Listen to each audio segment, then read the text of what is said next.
ever since I left the city.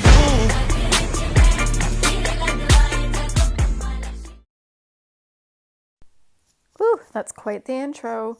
Let's try to make a tumbler that looks like that one. It was one of my favorite, which was a wood grain. Can't guarantee that's what's going to happen here, though. Let's see what we got. It's a voiceover, so bear with me. We've got a Mars Save a Cup. That's where I get these from, saveacup.com. It's made of steel. I've just got white. I think it's powder coated, 12-ounce tumbler. Come in a 4-pack. I've got rubbing alcohol. I'm showing that you can use different percentages. I think the one I use here is 99%. Isopropyl alcohol. There it is. Yeah, into a jar. Yeah, it is alcohol. I've got a few different brushes, just depending on what you want the thickness of your sort of wood grain texture to show up as. So I have a few different ones there that I've selected to try out. I've got black, way to show it on the camera there. A black alcohol ink. I've got a teal alcohol ink. I think I bring another one in here too because I wanted more color. Let's see. Oh, I just jump right in. I put a little bit of alcohol on the cup to start. That's just to get things flowing. And all you have to do is drop the ink on and start brushing. You know what? You can't make mistakes with alcohol ink. The nice thing about it is if you don't like it, you just use some alcohol and wipe it back off again. In fact, I don't actually think I'm going to keep this mug when I'm done. I'm just going to keep clearing it off and showing different tutorials of different alcohol because I don't know what to do with all the mugs. I don't sell them anymore. So I just want to do tutorials. I got into doing custom orders and that just ruined it for me. Let's see. Oh, I'm dabbing on a little bit of black. Oh, I think the black alcohol ink I have on here is sort of, it's all gunky on the end. So I'm not able to get much out, which is totally fine because I don't want too much black in there. This is where I go and I think I'm getting out a different blue color. Some of their blue alcohol ink. I don't really promote any alcohol ink brands. Whatever you find, whatever's cheap, whatever, use it. If you're desperate, you can even use a Sharpie felt. That's what is in there is alcohol ink.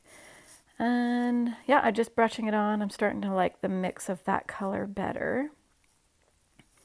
So the idea with trying to do a wood grain is to brush so it looks like an actual, so I see how I'm going up and down trying to get what looks like a wood grain stroke coming off of that.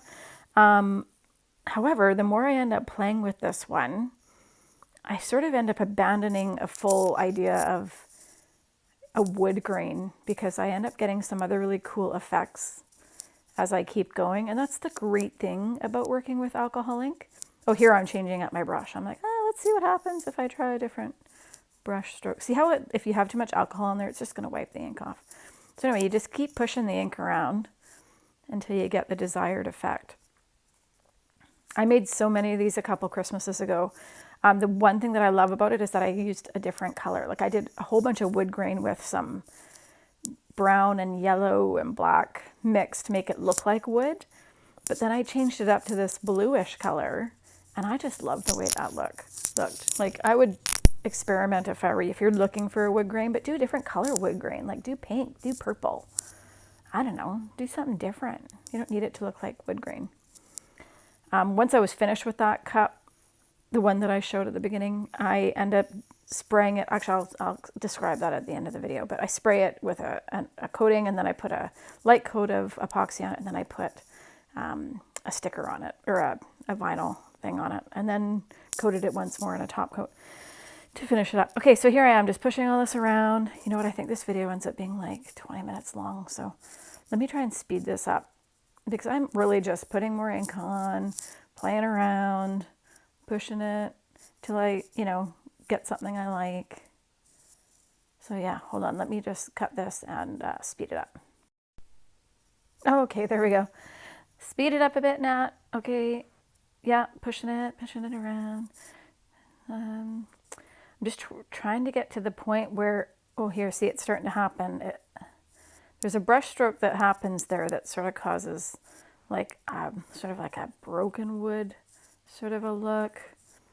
I don't know how to describe it.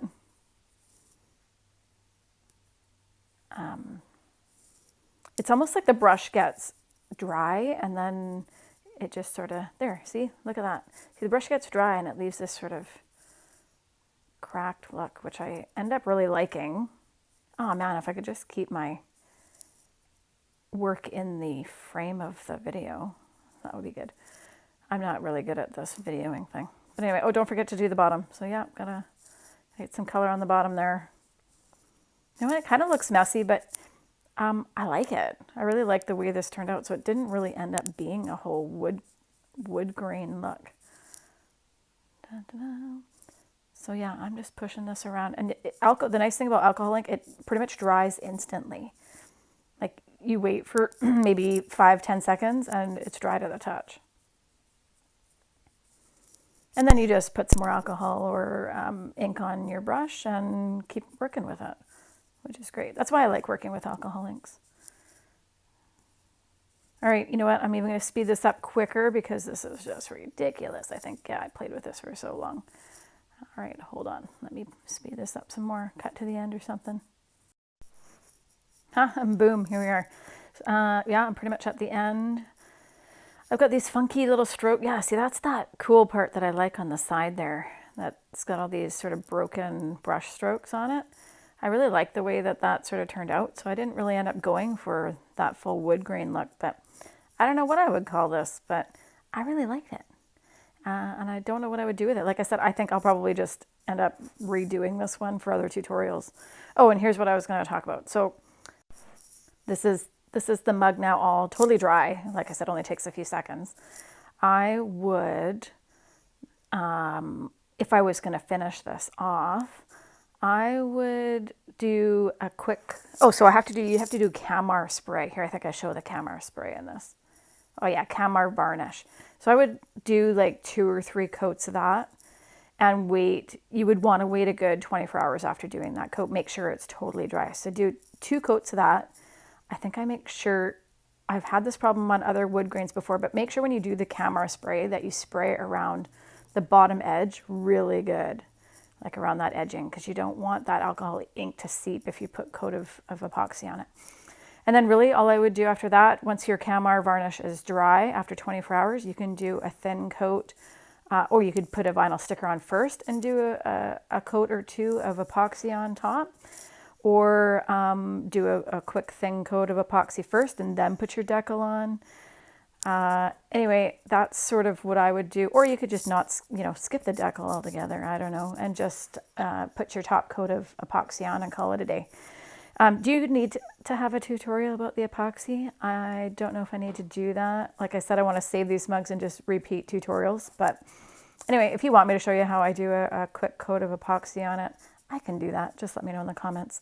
I'll also add in the description the products I guess I do use, if that's what you want.